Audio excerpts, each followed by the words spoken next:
maraming salamat. Sabi nga nila, ang taong may pangarap sa buhay ay malayo ang mararating. This morning, mga kada, makakwentuhan po natin ang tatlong tao na hindi bumitaw sa kanilang mga pangarap hanggang sa maabot nila ang mga ito at maging milyonaryo. Para ibahagi ang kanilang inspiring stories, makasama po natin sina Richardson Hernandez, Janet Cabrales at Emil Gatasilo III. Good morning, guys! Welcome po sa Kada Umaga. Morning. Good morning. Umpisa natin kay si Janet. Si Janet kasi ay dating nurse. Tama po ba? Tapos, bakit po kayo nagpursige na iwan ang pag-nurse at sumali na lamang sa pagbebenta ng produkto? Nag-start po ako part-time. 2 years yon. So medyo talagang maliit kasi yung sahod sa government. Tapos nag-start din ako as NA sa government. So 8,000 a month. What's NA? Nursing assistant. Assistant. 8,000 a month ang sweldo Opo. noon. Ano ba ang marami ka bang binubuhay? Ikaw bang breadwinner? Yes po. Janet? Meron akong 3 kami magkapatid. Then 2 yung nag-aaral. So medyo Kailangan tuition mong- fee and Oo. allowance, alam na. So yun po. So, kinailangan mong humanap ng side hustle. Yes. At natagpuan mo Si Front Row. si Front Row. Anong mga produkto ang inumpisahan mong ibenta? Siyempre, yung usong-uso sa Pilipinas na ang ating famous na Lux White. So, yun talaga ang aming top of the line na madali po siyang i-market sa mga tao. Oo. So, nung nagsimula ka, nung nag-side hustle ka pa lang, magkano kinikita mo compared to the sweldo na kinukuha mo as nurse? Sa una naman po, hindi naman kalakihan, maliit talaga siya. Tapos, syempre, pag sinipagan mo din, lumalaki din, unti-unti. Oo. So, yun po. So, pwede ba na bigyan ng mga idea ang ating mga kada para mas lalo sila maengganyo? Opo, nag-start po ako mga 3,000 to 5,000 a week. Wow! Ganun. Okay. So, yun pa lang, umpisa pa lang yun. Siguro mga months or, yan, ganun po. Lamang na agad dun sa sweldong tinatanggap mo Yes. as nurse hanggang sa binitawan mo na ng tuloy-tuloy After yung 2 pag-nurse. years pa po, nag-part-time After 2 muna ako ng 2 years. years. Kaya naman. Oo. Si Richardson naman, hindi masyadong maganda yung dahilan kung bakit ka napasok, di ba? Opo.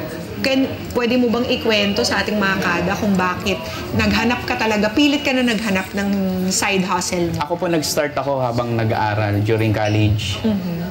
Dahil nga sa maraming mga bad experience sa family, sa pamilya namin. Nalugi yung maliit na negosyo ng father ko. And yun na rin yung naging dahilan kung bakit siya nagkasakit, na-stroke yung father ko. And ako napahinto rin ako sa pag-aaral, Miss Mia. Oo. So, dahil sa nangyari yun, naisip ko na hindi na kami, kailangan na namin mag-isip ng paraan. Kasi kung hindi, baka mas bumaba, mas maghirap lalo kami. Oo. So, kaya ang nangyari po yun, sinubukan ko po yung Front Row.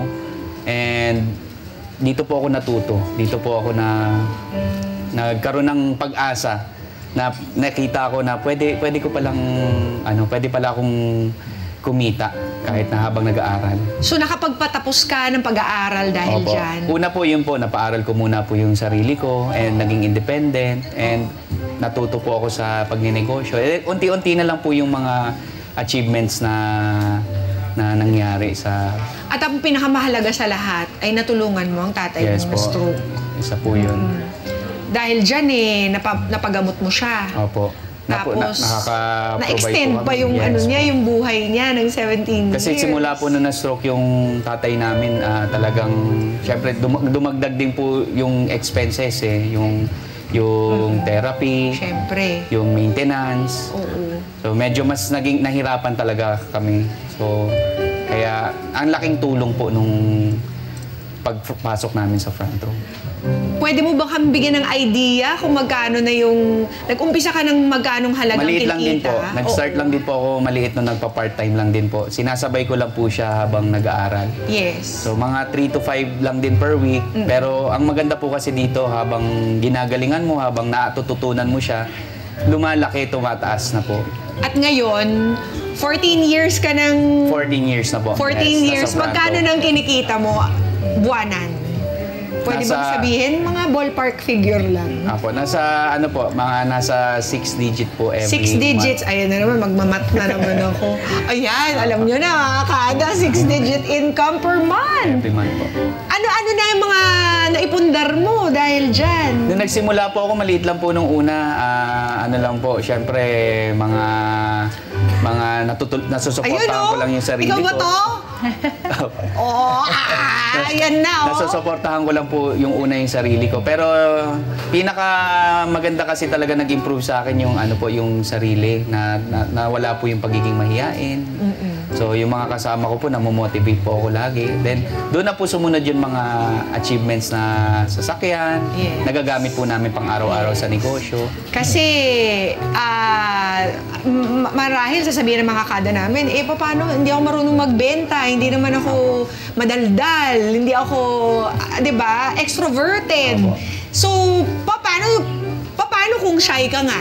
Yun po ang maganda dito sa company namin. Meron po kaming mga trainings para po ma-improve yung character ng mga gusto mag-try. Ako po, yun po ang una kong sabi ko baka hindi para sa akin to dahil mahihain ako Pero dahil po sa mga trainings, motivation, na-improve ko po yung sarili ko. Then doon na po sumunod yung mga income, yung material na nabibili, achievements. Ganda. Si Emil, ikaw, Yes. paano ka naman napasok dito? Yan, Ano naman ang kwento ng buhay mo? napasok ako, actually working po ako as ahente ng sasakyan. Okay. Pero dahil nga mahirap talaga ang buhay at ang sweldo hindi po ganun kalaki. Kahit may sarili ka ng negosyo, no? Dahil That time negosyo po ba wala yun? pa pong business that time. So nag-work po ako.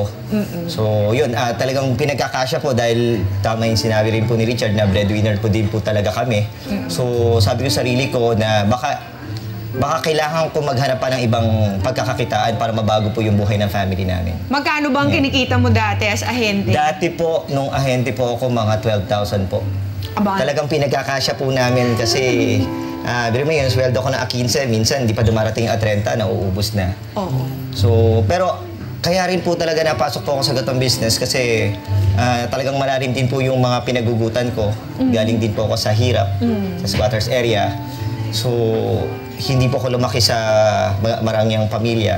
Na bata pa lang po, nagtatrabaho na po ako. Bibenta po ako ng mga pandesal, biko. Pagdating ko ng high school po, kalendar naman yung pinasok ko. Ang hindi ko po makakalimutan doon, nag-aaral po ako ng alas 12, dyan po sa New Era. Tapos, umuwi po ako ng alas 7 ng gabi. Tapos pagdating po ng alas 8 hanggang alas 2 ng madaling araw, nagkakalendaryo po ako. Wow. Hanggang sa... Masipag talaga. At least enterprising, masipag. Pero mas lalo pang nakadagdag sa mga skills mo. Opo. Ang pagpasok dito sa front row. Yes, opo. Pero hindi rin po naging madali sa akin yung business kasi since hindi naman po ako sanay sa business. Nung in-endorse po sa akin yung negosyo, talagang sinubukan ko po talaga. Hindi agad kumita ng maganda po pero marami lang po, katulad sinabi ni Richard, marami lang po mga trainings, marami mga mentors na nag-guide. Ang isa lang po na sinabi sa akin ng mentor ko para maging matibay ka, lumakas ka, tignan mo daw po yung mga taong nasa paligid mo, yung mga mahal mo sa buhay. Meron po akong ginawa, Miss Pia, na motivation sa sarili ko para mas maging matibay po ako. Ano yung yun? mother ko po. Yan. Bakit? Every night po, since broken family po, mother ko lang po yung kinuha ko na motivation. Every night po na umuwi ako, kumukuha po ako ng picture ng mother ko, yung black and white po. Yun yung pinakita natin, ito. Yes po. Oo. Kino-compare ko po siya dun sa actual every night. Pag ginagawa ko po yun, lagi po akong umiiyak. Kasi yung actual po, pag nakikita ko po, iba na. Puti na po yung buhok, kulubot yung mukha. Nung time na po yun, Miss Pia, natakot po ako eh. Bakit? Natakot po ako kasi 65 years old na po yung mother ko. Natakot po ako sa salita na too late na kung kailan wala na siya. Doon lang po ako hahabol. So, kamusta na si mommy ngayon? Okay na po. Nabibigay ko na po yung pinakamasarap na buhay para kay mother. Wow. Nakapag-travel na rin po kami. Wow! Ayan. At kasama na rin po ng sarili kong pamilya. May sarili na rin po akong family. Ayan. Congrats sa inyong tatlo. Ano ba ang siguro it would be a good idea to tell our kadas kung ano talaga yung ginagawa ninyo para sa front row? What does it entail? Mahaba ba yung hours? Ano bang nangyayari dito? Actually po, mas maikse. Kasi if you have 2 to 3 hours of your time na free, pwede mo siyang isingit na doon sa mga nag-aaral, mga working na gusto magdagdag, and yung mga nanay din sa bahay na walang ginagawa after nila mag-alaga ng bata. Pwede pong isingit yung front row. Yes. And Anong ginagawa ninyo? Online nyo ba kinokontakt ng ibang tao? Face-to-face ba ito? Pinupuntahan nyo sa mga bahay? hybrid na po tayo ngayon. So we Okay. started from Face-to-face? face-to-face nung wala pang pandemic. Okay. Ngayon po, since we have abroad na rin, meron po tayong mga branches sa ibang bansa. Yes. So, Aha. natuto na rin po tayong mag-online. Yes. Using it all. So, yung mga training, meetings, doon na natin ginagawa. Sabay. Anong pauna ninyong offer sa kanila? Yung chance na kumita o yung mga produkto talaga? Products muna po. Products Yan. talaga. Nag-endorse po talaga po kami ng mga produkto na kung saan na makakatulong din po sa health ng tao. Oo. Yan. So, ito na mismo yung binibenta. Yes Na-endorse po namin. Yes. Oo. So, anong masasabi ninyo sa naging desisyon ninyo na iwanan yung mga former lives at ito na lamang ang concentration? Ikaw, Jana. Happy naman po. Sobrang happy. Kasi ngayon nagkakaroon ako ng time din sa family ko. Unlike pag may work, sobrang, di ba, dun lang nakafocus. So, ngayon mas may time freedom. Wow! Ikaw, Emil? Sobrang sarap. Actually po, ito yung pinaka magandang naging desisyon ko sa buhay ko kasi nabibigay ko na po yung pinakamasarap na buhay para sa magulang ko. At may pamilya na po ako, yung asawa ko at anak ko, na alam ko hindi na rin po nila mararanasan yung hirap na pinagdaanan ko noong unang panahon. Sarap. And you, Ano po, same po. Isa sa pinakamagandang desisyon na ginawa ko, isinubukan ko po yung front row. Dahil yung dating buhay namin na nawala, napalitan na po ng mas maganda na po siya ngayon because of front row. Galing. Congrats sa inyong tatlo. Thank you po. At alam ko meron kayong bagong produkto. Ito ang Lux White Coffee. Yes. Can you tell us more about this Lux White Coffee? Meron ba itong maraming ingredients ba to? Usually mga kape kung ano-ano na nilalagay nila eh, no? Yes, Miss Pia. Yung Lux White Coffee po namin, ang ganda po nito, hindi po siya katulad ng basta coffee lang. Healthy coffee po siya. Okay. Kasi alam natin yung mga ibang coffee po medyo Mataas sa sugar mataas ang ba? sugar, isa po 'yan. So dito po sa Lux White Coffee, actually no sugar po siya. Ang Oh, no gamit po sugar? natin dito stevia. Okay. And beside po sa coffee, meron na po siyang mangosteen, barley, meron na rin po siyang Japan collagen, Wow. L-glutathione, Yun! L-carnitine. Yung mga products po na gusto natin maging healthy, magpaganda, pumuti, maging fresh, pinagsama-sama na po namin dito sa coffee na to. At nasa first cup of coffee sa umaga. Kasi yan po ang ano natin sa umaga yung coffee Kaya saktong-sakto.